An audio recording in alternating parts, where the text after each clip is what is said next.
L'amour au-delà des frontières sociales.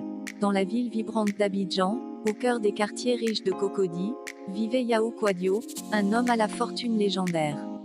Âgé de 35 ans, Yao était issu d'une lignée de riches industriels ivoiriens. Fils unique, il avait hérité des entreprises familiales et les avait propulsés vers de nouveaux sommets grâce à sa vision moderne et audacieuse. Sa vie semblait parfaite, une immense villa, des voitures de luxe, des voyages à travers le monde, et pourtant, Yao souffrait d'une solitude écrasante. Un soir, après une journée particulièrement éprouvante, il décida de sortir de sa routine. Il enfila des vêtements simples et se rendit dans les quartiers populaires de Treichville, un endroit qu'il n'avait pas visité depuis son enfance.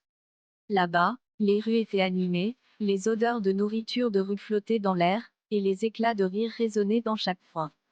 C'est dans ce tumulte qu'il croisa le regard de Grace. La rencontre inattendue. Grace était une femme magnifique, avec des traits délicats et une allure qui trahissait une force intérieure. Mais derrière son sourire radieux se cachait une vie de lutte. Elle avait grandi dans une famille modeste, et après la mort prématurée de ses parents, elle s'était retrouvée à élever seule ses deux jeunes frères. Faute de moyens, elle avait été contrainte de se prostituer pour subvenir à leurs besoins. Malgré tout, Grace restait digne et rêvait d'un avenir meilleur. Ce soir-là, Grace était appuyée contre un mur, discutant avec des amis, lorsqu'elle aperçut Yao. Elle fut intriguée par cet homme qui ne ressemblait pas aux autres clients. Il semblait différent, presque perdu. Lorsque leurs regards se croisèrent, un frisson parcourut les deux. Yao, incapable de détourner les yeux, s'approcha et lui parla.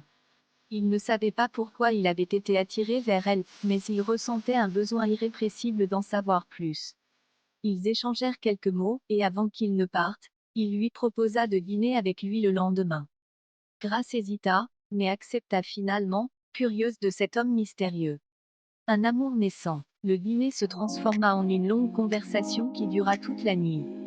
Pour la première fois, Grace se sentit écoutée et respectée. Yao, de son côté, découvrit en elle une femme intelligente, passionnée et incroyablement courageuse. Ils se mirent à se voir régulièrement, à parler de leurs rêves, de leurs peurs, et peu à peu, une histoire d'amour naquit. Cependant, leur relation ne tarda pas à attirer l'attention. Dans le monde de Yao, un riche héritier fréquentant une prostituée était un scandale. Ses amis et sa famille tentèrent de le dissuader, arguant qu'il devait penser à son image et à son avenir. De son côté, Grace subissait des moqueries et des critiques de la part de ses connaissances, qui ne croyaient pas qu'un homme comme Yao puisse vraiment l'aimer. Les épreuves. Malgré les obstacles, Yao et Grace restèrent unis. Yao proposa à Grace de quitter la rue et de reprendre ses études. Il lui ouvrit un compte en banque et lui trouva un petit appartement. Mais Grace, fière et indépendante, refusa de vivre uniquement grâce à son maître. Elle accepta de suivre des cours de couture et de lancer son propre atelier, grâce à un petit prêt que Yao lui accorda comme investissement, et non comme aumône. Le couple fit face à d'autres défis, notamment lorsqu'une rumeur selon laquelle Grace n'était intéressée que par l'argent de Yao commença à se propager. Yao, cependant, resta inflexible dans sa foi en elle, déclarant publiquement son amour pour Grace lors d'un gala où il l'emmena comme sa compagne. Un amour triomphant. Au fil des années, Grace devint une femme d'affaires respectée, dirigeant une chaîne de boutiques de mode à travers l'Afrique de l'Ouest. Leur amour avait résisté aux jugements et aux épreuves, prouvant que les différences sociales ne pouvaient pas vaincre deux cœurs destinés à être ensemble.